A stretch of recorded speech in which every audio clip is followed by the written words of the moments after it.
Então, gente, eu queria começar contando um pouquinho para vocês uma história que aconteceu comigo há algumas semanas atrás. Um amigo meu, muito próximo, ele ficou um tempo viajando comigo e ele chegou para mim e falou assim: cara, tem uma coisa muito interessante que você faz quando você vai em algumas reuniões que eu acho interessante, mas eu não teria coragem de fazer. Aí eu olhei para ele e falei: pô, o que é? E ele olhou para mim e ele falou: de alguma maneira, quando tu fica muito entusiasmado, quando tu admira, tu gosta muito das pessoas, você tem um hábito interessante de abraçar a barriga das pessoas. E eu, abraçar a barriga das pessoas, ele falou: é. E o mais engraçado de tudo é que quando você abraça a barriga das pessoas, elas acham estranho, mas elas acabam gostando de você. E eu fiquei, abraçar a barriga das pessoas. Eu fiquei um tempo refletindo sobre isso e realmente percebi que eu tinha esse hábito curioso. E ao pensar, nas pessoas que passaram nesse tempo, eu concluí três coisas. E me fiz uma pergunta. A primeira coisa é que, primeiro, nunca mais abraçar a barriga das pessoas. Segundo, se eu admirar muito alguém, eu gostar muito de alguém, contar para essa pessoa o porquê e refletir sobre isso. E três, se por acaso eu sentir a vontade de abraçar dela, não abraçar, mas contar para ela que eu senti a vontade para criar um ambiente mais engraçado. E a pergunta que eu me fiz diante disso tudo foi: por que eu fazia isso? Com quais pessoas eu tinha esse hábito estranho de abraçar a barriga? E o que eu refleti foi que as pessoas nas quais eu fazia isso, elas tinham duas coisas que chamaram muito que me admiram muito, que chamaram muito a minha atenção.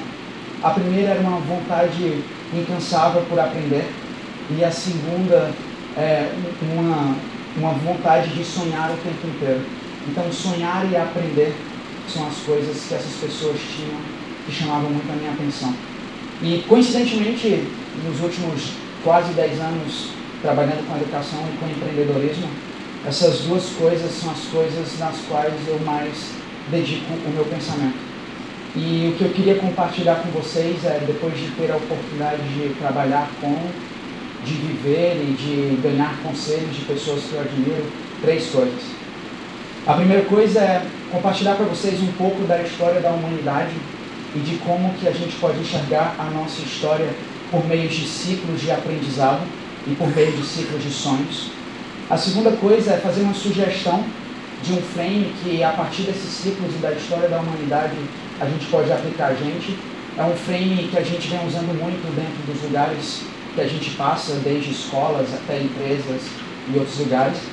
E a terceira é tentar mostrar um pouco de como que esse ciclo do aprender e esse ciclo do sonhar, conectados de alguma maneira, podem modificar a maneira como a gente vive, a maneira como a gente aprende e até a maneira como a gente trabalha. Então, ciclos do sonhar e do aprender. E para começar essa história, eu queria falar um pouco para vocês do Mohamed Jobs. O Mohamed Jobs é um cara que eu admiro muito.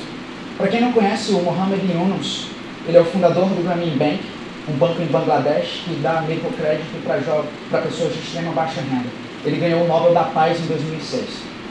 E o Mohamed Yunus, ele falou várias coisas e uma delas chamou muito a minha atenção. Ele falou assim: todo ser humano nasce empreendedor, ponto. Alguns ganham a chance de despertar essa capacidade, outros nunca tiveram a chance, nunca souberam que ele ou ela tem essa capacidade. E realmente, se a gente olhar para a história da humanidade, lá atrás, quando a gente lutava pela nossa própria sobrevivência, a gente tinha que buscar a nossa comida, a gente não tinha que trabalhar e a gente tinha que criar as nossas próprias regras. Nós éramos e nós somos os fundadores da nossa própria vida, da nossa própria história. Então, o DNA do criar está no nosso sangue. Então, por que será que algumas pessoas deixaram disso, né? Todo ser humano ele é empreendedor. E sobre o Steve Jobs, para quem não conhece, o Steve Jobs foi fundador da Apple e foi presidente durante muito tempo. E ele falou um negócio que também chamou muito a minha atenção. Nós temos que, no fim do dia, nós tentamos usar os nossos talentos para expressar os nossos sentimentos mais profundos, para mostrar a nossa apreciação sobre todas as contribuições que os nossos antepassados deixaram para adicionar algo neste fluxo. E realmente, ninguém aqui, assim, quem aqui parou para pensar que a gente não teve que criar a nossa língua, e muito menos a matemática que a gente usa, a comida que a gente come, pouca dela a gente cria, e as roupas que a gente usa, ninguém teve que criar. E tudo que a gente faz é deixar para os nossos netos e para os nossos filhos uma contribuição para as gerações anteriores que vieram, né? Do avô, dos avós para os filhos. E essa contribuição, ela realmente faz muito sentido.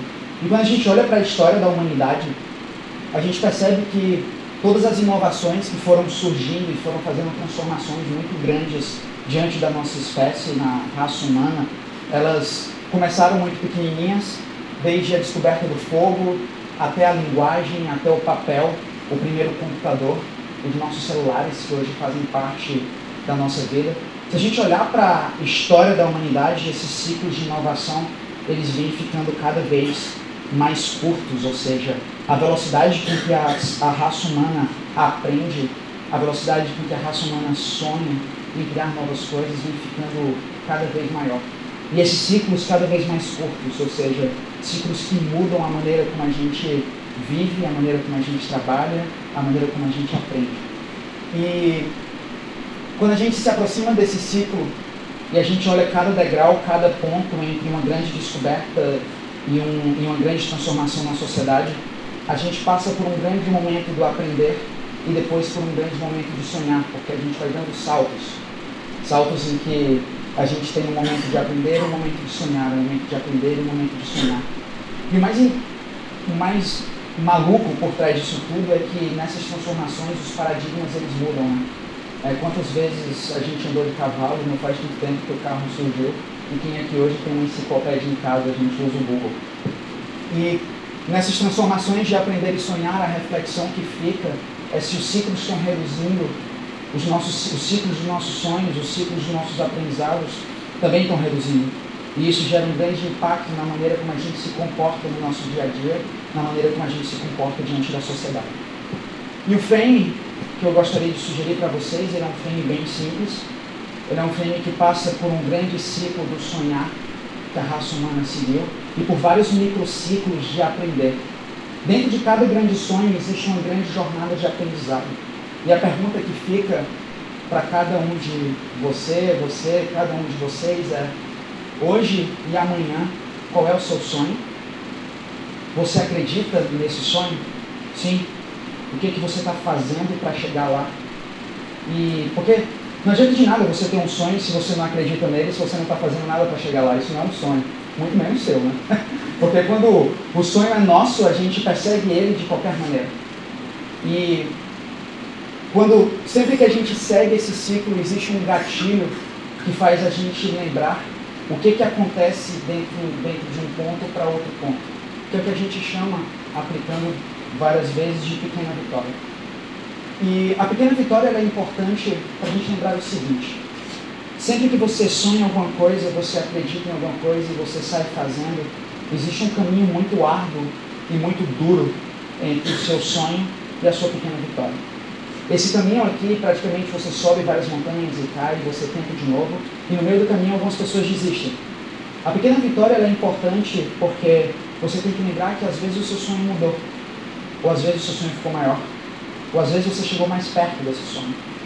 Esses são os 3 pontos que a pequena vitória gera na gente. E o mais legal de tudo é que a gente comemora ela, a gente comemora junto. Se a gente não tem a clareza do próximo passo que a gente quer dar em direção ao nosso sonho, o que a gente vai comemorar? Então, olhem para a história da raça humana, olhem os paradigmas que mudaram de lá para cá, e olhem para cada um de nós, o quanto a gente vem se atualizando, o quanto a gente vem mudando diante de tudo isso. E uma coisa interessante nesses paradigmas é que quando a gente esquece de pensar nisso tudo, às vezes as inovações mudam e o mundo passa um pouco na nossa frente e a gente nem percebe. Vídeos celulares, Facebook, Google, e assim vai. Então, dentro disso tudo, o nosso frame entre cada sonho e entre cada pequena vitória tem que ser aprender, aprender, aprender, aprender continuamente.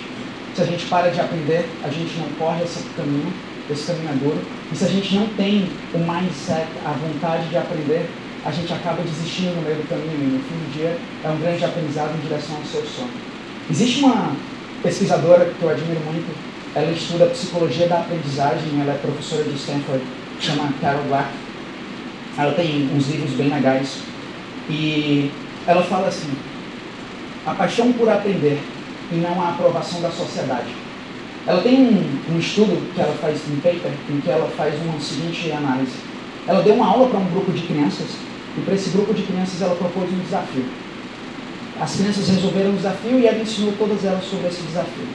Na aula seguinte, ela propôs o mesmo desafio da aula anterior e ela propôs um novo desafio um pouco mais complicado e deixou livre para cada criança escolher qual dos dois desafios elas queriam seguir. E um grupo de crianças escolheu o desafio da aula anterior e um outro grupo de crianças escolheu o novo desafio. E a pergunta que fica por trás é: por que será que um grupo de crianças decidiu se aventurar em um desafio que elas não conheciam e o outro grupo de crianças decidiu seguir o mesmo desafio da aula anterior? E existe uma coisa muito interessante que a gente vive todo dia, principalmente quando a gente está em momentos de sala de aula, que quando um professor faz uma pergunta, as pessoas que têm coragem de levantar a mão são as pessoas que têm, assim, na maioria dos casos, a certeza da resposta. As pessoas que acham que sabem a resposta e não têm a certeza delas, elas normalmente não têm a coragem de se aventurar. Mas o que a gente deveria fazer, nesse caso, seria se aventurar em tentar responder a pergunta. Porque quando a gente erra, a gente vai ser corrigido e a gente vai crescer. O que está por trás de tudo isso é que a gente luta pela nossa inteligência. A gente não nasce com ela. E a partir do momento que a gente tem essa consciência, a gente tem um ciclo do crescer. O coração das pesquisas da Carol Dweck, ele é muito interessante porque ele fala exatamente aquilo: a paixão por aprender e não a aprovação da sociedade. Então, quando a gente volta para esse frame, a gente pode refletir da seguinte maneira: se a nossa imaginação diz que a gente pode chegar aqui, a gente vai ter esse limite, a gente vai conseguir alcançar até aqui. Se nossa imaginação diz que a gente pode chegar aqui, a gente vai ter esse limite para chegar até aqui. A diferença é o quanto você segue os seus ciclos de sonhar, acreditar e fazer, e o quanto você persegue a distância do sonhar e da pequena vitória de maneira bem pensada, pensando em aprender o tempo inteiro. Então é crescimento contínuo e assim vai. Uma coisa bacana, uma coisa que tem por trás disso tudo é o seguinte: o sucesso e o fracasso nesse conceito tem definições que mudam com o tempo. A partir do momento que a gente percebe que o que é sucesso ou fracasso para a gente hoje não pode ser amanhã, pode mudar, a gente percebe que o sucesso e fracasso que tanto incomoda a gente agora, ele não tem o mesmo valor. Ele não estressa a gente porque amanhã ele vai mudar.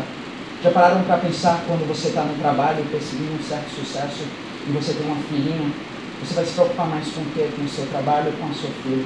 E a mentalidade das pessoas vai mudando com o tempo. Então, esse negócio de fracassar, de ter sucesso, é passageiro. O tempo leva. Então, a mensagem que fica nessa caminhada toda é nunca deixar de perseguir o que a gente gosta, nunca deixar de perseguir o que a gente é apaixonado. A nossa vida é muito curta, a gente tem pouco tempo até lá, e a gente tem que começar agora, não esperar 20 anos para isso. Imagine a história da raça humana, as coisas mudando.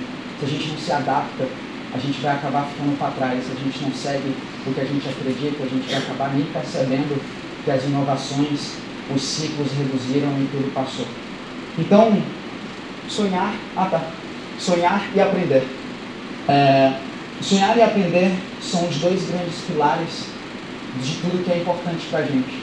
E nesse ciclo do nosso crescimento, sonhar, acreditar, fazer, e você vai para um sonho maior, um sonho novo, ou você decide trocar, ou você decide chegar mais perto do seu próprio sonho. E de sonho em sonho, um sonho maior. Então, quando a gente olha a história da raça humana, a maneira como a gente mudou e as teorias que existem hoje de aprendizado, a gente pensa que a gente claramente tem seguido o que a gente é apaixonado por. A pergunta que eu quero deixar para todo mundo aqui dado que todo mundo teve um tempo de refletir sobre o seu sonho e sobre o que você quer aprender nesse caminho, qual é a sua pequena vitória? Então, nunca esqueçam de definir qual é o seu sonho, nunca esqueçam de definir o que você quer aprender e setem as suas pequenas vitórias para você refletir tudo que você tem que fazer para chegar lá. É isso. Muito obrigado.